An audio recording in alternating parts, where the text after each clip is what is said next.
Deputi Bidang SDM Aparatur Kementerian Pan-RB ada hadir? Nggak ada?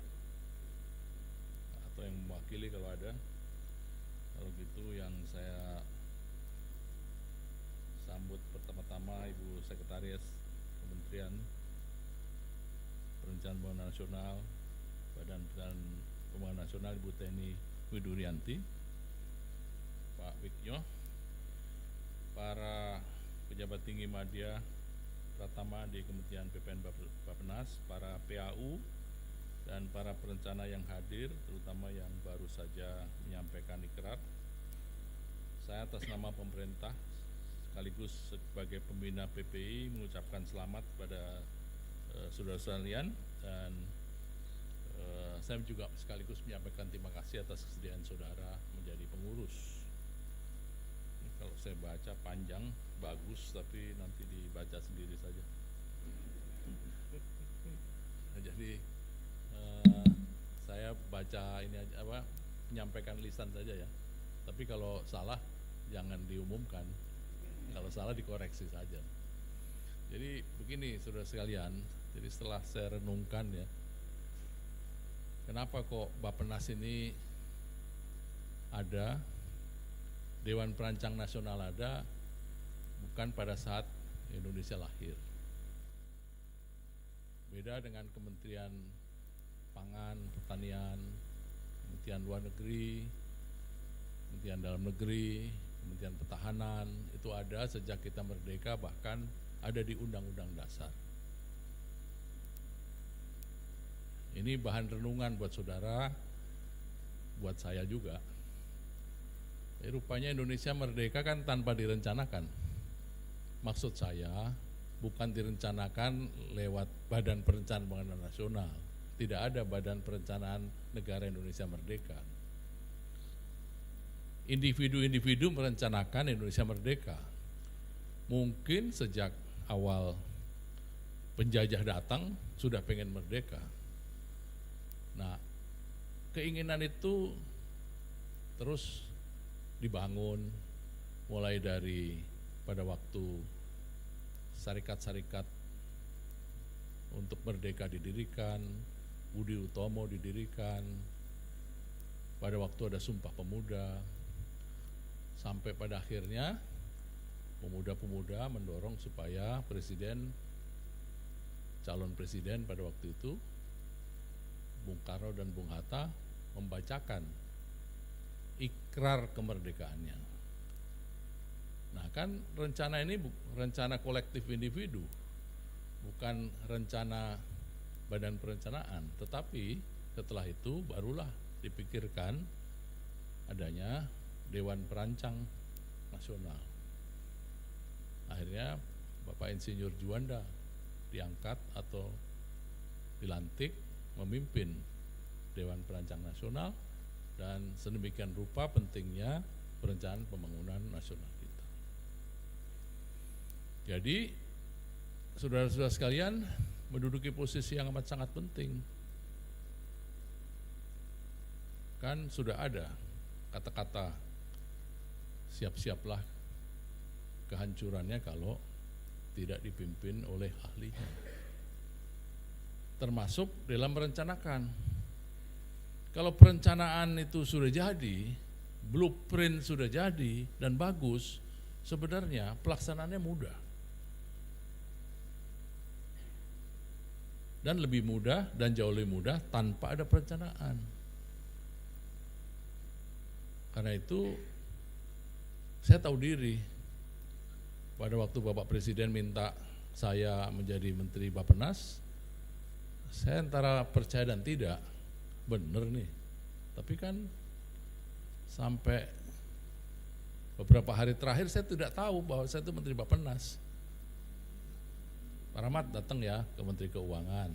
Saya pikir ngapain datang Menteri Keuangan? 2 hari sebelum saya jadi Menteri Bappenas saya datang, saya berkunjung. Datang ya ke sini, datang.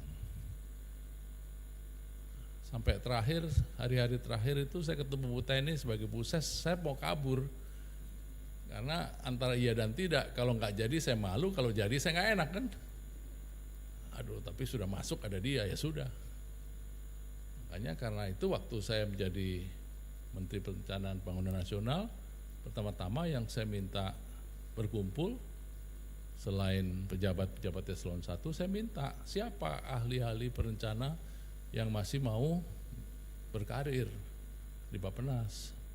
Saya tahu diri saya bukan ahli perencana, tapi saya disuruh mimpin perencana. Nah karena itu dengan perencanaan dan kemampuan perencanaan yang saya miliki, saya kumpulkan para ahli. Semua ahli perencana saya kumpulkan, saya tanya bagaimana merencanakan negara yang berat ini. Dan setelah saya renungkan lagi, saudara sekalian, di kantor ini bukan hanya perencanaan nasional. Kan kalau Kementerian Keuangan itu bendahara negara. Kejaksaan Agung, jaksa negara. BPS, statistik negara. Jadi di sini adalah kantor perencanaan negara. Jadi saudara-saudara sekalian diharapkan menjadi perencana negara, bukan hanya perencana nasional. Nah, kalau perencana negara harus bisa merencanakan bukan hanya di Taman Suropati. Saudara-saudara harus bisa merencanakan berdasar semua kementerian dan lembaga, dan dari desa sampai ke ibu kota. Ya betapa beratnya, ya tapi kan sudah ada janji Allah, tidak pernah memberikan beban melebihi kemampuannya. Jadi saudara-saudara sudah berikrar, sekali lagi terima kasih atas ikrarnya, dan saya mengharapkan Dharma Bakti saudara untuk menjadi pendukung perencanaan negara di kantor ini. Dan karena itu juga sejak awal setelah saya mengumpulkan para perencana negara yang masih mau berbakti, saya minta bagian pendidikan, harus ada pendidikan dan latihan. Saya datang ke kantor Pak Wiknyo khusus, gimana caranya membuat institut Bappenas. Saya minta siapa yang bisa mimpin ini. Jadi ini adalah organisasi profesi yang amat sangat penting sekali. Dan kepada Pak Taufik yang sudah mau bersusah payah memimpin para PAU, sekali lagi terima kasih. Saya membayangkan kalau di kementerian lembaga yang ada lembaga risetnya, PAU ini kan seperti ahli riset utama, peneliti ahli utama. Kalau di lingkungan kami ada guru besar, ada dewan guru besar. Di sini ada dewan perencana utama. Nah, beliau ketua dewannya. Tadi barusan ada ketua dewan perkumpulan perencana pembangunan Indonesia. Nanti saling bekerja sama. Dan sekali lagi, meskipun saudara-saudara saya lantik di sini, saya kukuhkan di sini, saya resmikan di sini, saudara-saudara bukan perencana Bappenas. Saudara-saudara bukan perencana nasional. Saudara-saudara adalah bagian daripada perencana negara. Kita sudah biasa merencanakan tahunan dalam bentuk RKP, 5 tahunan Repelita, RPJMN, 20 tahun dengan RPJPN, dengan GBHN. Saya baru mendengar Vietnam membuat 100 tahun perencana nasional. Tadinya saya pengen bikin juga, tapi nanti dikira nyontek. Tapi yang saya surprise, ada provinsi yang sudah membuat perencanaan 100 tahun ke depan. Saya baru mau minta, dan saya tanya, boleh nggak saya pinjem, saya contek. Jangan Pak, Bapak bilang sama Ibu dulu. Daripada bilang Ibu, saya bilang Bu Teni aja, kita bikin sendiri, daripada bilang Ibu itu nanti. Jadi coba kalian nanti rumuskan Indonesia ke depan 60, 80 atau 100 tahun. Sejak Indonesia merdeka 100 tahun atau dari sekarang silahkan. Tapi biasakan membuat rencana jangka pendek, menengah, dan panjang, karena pada waktu saya memimpin ini sudah diwarisi oleh pendahulu saya dengan rencana jangka panjang yang bagus sekali melalui RBJPM. Sekarang kita lanjutkan setelah RBJPM apalagi, setelah RBJPN apalagi. Saya tidak mau berpanjang lebar, sekali lagi terima kasih atas kesediaan saudara sekalian masih mau bekerja untuk berbakti dan mengabdi bagi bangsa dan negara kita. Saudara sudah berikrar, dasar pengabdiannya adalah Pancasila, Undang-Undang Dasar 45, etika profesi dan juga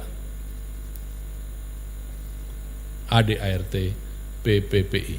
Makasih. Assalamualaikum warahmatullahi wabarakatuh. Terima kasih.